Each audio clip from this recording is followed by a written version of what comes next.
जय श्री राम। राधे राधे। तो नारी बिलो कही हरस हिया, निज निज रुचि अनुरूप,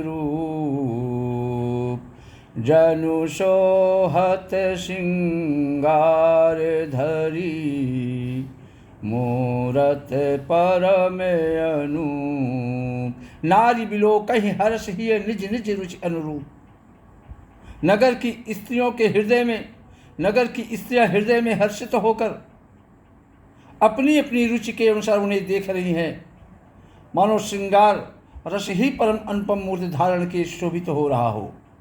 तो विदूषण प्रभु विराट मय दिशा, बहुमुख कर पग लोचन शीशा। तो जनक जाति अवलोकहि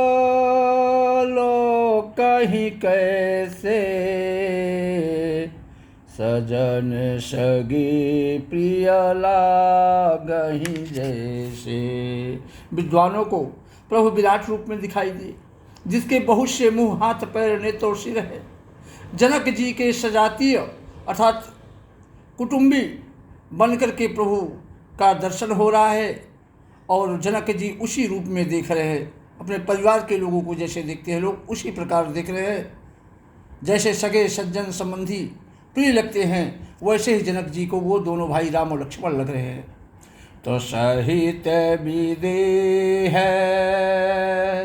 बिलो कहीं जानी, सहित विदेह बिलो कहीं रानी, शिशु समो प्रीत न जाति बखानी। जोगिन्हि परम तत्वमय भाषा, शांत शुद्ध सम सहज प्रकाशा, सहित विदेह बिलो कही रानी। जनक जी के सहित रानियां उन्हें अपने बच्चे के समान देख रही हैं। उनकी प्रीत का वर्णन नहीं किया जा सकता। जोगिन है परम तत्वमय भाषा, अशांत शुद्ध सम सहज प्रकाशा। योगियों को वे शांत शुद्ध सम और स्वतः प्रकाश परम तत्व के रूप में दिखने लगे। हरि भक्तों ने दोनों भाइयों को सब सुखों की देने वाले इष्ट देव के समान देखा। जो भगवान के भक्त हैं, उन दोनों भाइयों को अपने भगवान के रूप में देख रहे हैं। सीता जी जिस भाव से श्री राम को देख रही हैं, वह स्नेह और सुख तो कहने में ही नहीं आता। उसका वे हृदय में अनुभव कर रही हैं, पर वे भी उसे कह नहीं सकती। फिर कोई कभी उसे किस प्रकार कह सकता है। यह विधि रहा जाहि जस भाऊ, तेहि तस देखे कौशल राऊ। इस प्रकार जिसका जैसा भाव था, उसने कौशलाधीश श्री राम और लक्ष्मण को वैसा ही देखा। राजत राज समाज महु कौशल राज किशोर, असुंदर श्यामल गौर तन विश्व विलोचन चोर। सुंदर सांवले और गोरे शरीर वाले तथा विश्व भर के नेत्रों को चुराने वाले कौशलाधीश के कुमार राज समाज में इस प्रकार सुशोभित हो रहे हैं कि सहज मनोहर मूरति दो, अकोटिका में उपमा लघु सो। शरत चंद निंदक मुखनी के, अनीरज नयन भावती जी की। सहज मनोहर मूर्ति दो, कोटिका उपमा लघु सो। दोनों मूर्तियाँ राम और लक्ष्मण स्वभाव से ही बिना किसी बनाव श्रृंगार के, बिना किसी बनावटी के मन को हरने वाली है। करोड़ों कामदेवों की उपमा भी उनके लिए तुच्छ है, फीकी है। शरद चंद निंदक मुखनी के, नीरज नयन भावती जी के। उनके सुंदर मुख शरद पूर्णिमा के चंद्रमा भी निंदा करने वाले हैं, और कमल के समान नेत्र मन को भी भाते हैं। चितवन चारु मार मनुहरणी, अभावत हृदय जात नहीं बरनी। कल कपोल सुत कुंडल लोला, और चिमुक अधर सुंदर मृदु बोला। सुंदर चितवन कामदेव के भी मन को हरने वाली है। वह हृदय को बहुत प्यारी लगती है, पर उसका वर्णन नहीं किया जा सकता। सुंदर गाल हैं, कानों में चंचल कुंडल हैं, ठोड़ी और अधर अर्थात ओठ सुंदर है, कोमलवाड़ी है प्रभु की। हंसी चंद्रमा की किरणों का तिरस्कार करने वाली है। जब प्रभु श्री राम मुस्कुराते हैं, कभी चंद्रमा की उपमा दे रहा है कि जो चंद्रमा की किरण है वो भी फीकी हो जाती है उनकी हंसी के सामने। भौहें टेढ़ी है और नासिका बहुत सुंदर है। ऊंचे चौड़े ललाट पर तिलक झलक रहे प्रभु की। बालों को देखकर भौरों की पंक्तियां भी लजा जाती है। तो पीते चौतनी शिरानी सुहाई, अकुसुम कली बीच बीच बनाई। रेखे रुचिर कंबुकल गीवा, अजन त्रिभुवन सुषमा की सिवा। पीली चौकनी टोपिया सिरों पर प्रभु श्री राम और लक्ष्मण की सुशोभित हो रही हैं, जिनके बीच बीच में फूलों की कलियां बनाई गई हैं। शंख के समान सुंदर गोल गले में मनोहर 3 रेखाएं हैं, जो मानो तीनों लोकों की सुंदरता की सीमा को बना रही हैं। कुंजर मणिकंठा कलित उरणी, तुलसी का माल वृषभ कंध की हरि सवनी, बल निध बाहु विशाल। हृदयों पर गजमुक्ताओं के सुंदर कंठे और तुलसी की मालाएं शोभित हो रही हैं। उनके कंधे बैलों के कंधे की तरह ऊंचे तथा पुष्ट हैं। खड़े होने की शान दोनों भाइयों के देखिए सिंह की जैसी है, और भुजाएं विशाल एवं बल की भंडार हैं। कमर में तरकश और पीतांबर बांधे हैं। हाथों में बाण और बाएं कंधों पर धनुष था। पीले के पवित्र जनेऊ शोभित है। नख से लेकर शिखा तक सब अंग सुंदर है। उन पर महान शोभा छाई हुई है प्रभु श्री राम और लक्ष्मण के ऊपर। जब प्रभु श्री राम और लक्ष्मण कोई देखता है तो उन्हें देखकर सब लोग सुखी हो जाते हैं। नेत्र एकटक उन्हीं पर लगी रहती है और तारे भी नहीं चलते। जिस तरह तारे नहीं चलते हैं उसी तरह एकटक उन्हीं पर नजर रहती है लोगों की। जनक जी दोनों भाइयों को देखकर बहुत प्रसन्न हुए।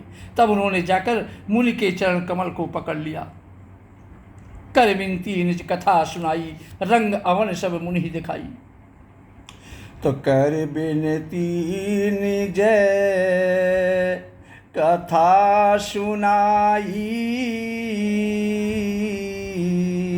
रंग अवनी सब मुनि दिखाई। जहाँ जहाँ जाही कुमार बर दो, तहाँ तहाँ चकित चितो सबको। महाराज जनक गुरु के चरणों में अपना सिर झुकाया, उनके चरण पकड़ करके विनती करके अपनी कथा सुनाई और मुनि को सारी रंगभूमि यज्ञशाला भी दिखलाया और उसके बारे में बतलाया। मुनि विश्वामित्र जी के साथ दोनों श्रेष्ठ राजकुमार जहाँ जहाँ जाते हैं वहाँ वहाँ सब कोई आश्चर्यचकित होकर देखने लगते हैं। सबने राम जी को अपनी अपनी ओर ही मुख किए हुए देखा। जो जिधर बैठा है उधर राम का ही दर्शन कर रहे हैं, पर इसका कुछ भी विशेष रहस्य कोई नहीं जान सका, किसी को नहीं मालूम हो सका। भली रचना मुनि नृप्रसन कहू, और राजा मुदित महासुख लहू। मुनि विश्वामित्र ने राजा से कहा कि रंगभूमि की रचना बड़ी सुंदर है महाराज। राजा इतना सुना तो बहुत प्रसन्न हुए और उन्हें बड़ा आनंद की अनुभूति हुई। तो सब मंचन ते मंचु एक सुंदर विशद विशाल, मुनि समेत दो बंधु तहाँ बैठा रे महिपाल। सब मंचों में से एक मंच अत्यंत सुंदर, उज्ज्वल और विशाल था। स्वयं राजा जनक ने मुनि विश्वामित्र सहित दोनों भाइयों को उस आसन पर बैठाया। तो प्रभु ही देखी सब नृपहि आहारे, अजनु राकेश उदय भय तारे। असी प्रतीत सबके मन माही, और राम चाप तो रव सक नाही। प्रभु ही देख सब नृप ही हारे। प्रभु श्री राम को देखकर सब राजा हृदय में ऐसे हार गए, निराश और उत्साहहीन हो गए, जैसे पूर्ण चंद्रमा के उदय होने पर तारे प्रकाशहीन हो जाते हैं। असी प्रतीत सबके मन माही, और राम चाप तो रव सक नाही। उनके तेज को देखकर, उनके शौर्य को देखकर सबके मन में ऐसा विश्वास हो गया कि रामचंद्र जी ही इस धनुष को तोड़ेंगे, इनके अलावा और कोई नहीं तोड़ सकता। बिरभंजे उभौ धनुष विशाला, और मेले ही सिया राम उर्माला। इधर उनके रूप को देखकर सबके मन में निश्चय हो गया कि शिव जी के इस विशाल धनुष को जो संभव है न टूट सके, बिना तोड़े भी सीता जी श्री रामचंद्र जी के ही गले में जयमाला डाल देगी। अस विचार गमनहु घर भाई, और जस प्रताप बल तेज गमाई। ऐसा विचार करके, अर्थात दोनों तरह से हमारी हार होगी और विजय श्री रामचंद्र जी के ही हाथ रहेगी। इसलिए हे भाई, ऐसा विचार कर यश प्रताप और बल तेज गंवाकर अपने अपने घर चलो। तो बिहसे अपर भूप सुनि बानी, अजय अविवेक अंधे अभिमानी। तोरहु धनुष ब्याहु अवगाहा, अब बिन तोरे को कुंवारी बियाह। दूसरे राजा जो अविवेक से अंधे हो रहे थे, जिनको ज्ञान नहीं था, विवेक नहीं था और अभिमानी थे, यह बात सुनकर बहुत हंसे। उन्होंने कहा, तोरे धनुष ब्याहु अवगाहा। धनुष तोड़ने पर भी विवाह होना कठिन है श्री राम के साथ, अर्थात सहज ही में हम जानकी को हाथ से जाने नहीं देंगे। फिर बिना तोड़े तो राजकुमारी को ब्याह ही कौन सकता है। एक बार कालहु किन हो, और श्री हित समर्जित हम सो। वो मूर्ख राजा कहे कि काल ही क्यों ना हो, एक बार तो सीता जी के लिए उसे भी हम युद्ध में जीत लेंगे। यह घमंड की बात सुनकर यह सुनी अवर मही मुस्काने, अधर्मशील हरि भगत सयाने। इन घमंडियों की बात को सुनकर दूसरे राजा तो धर्मात्मा जो थे, हरिभक्त थे और सयाने थे, मुस्कुराने लगे।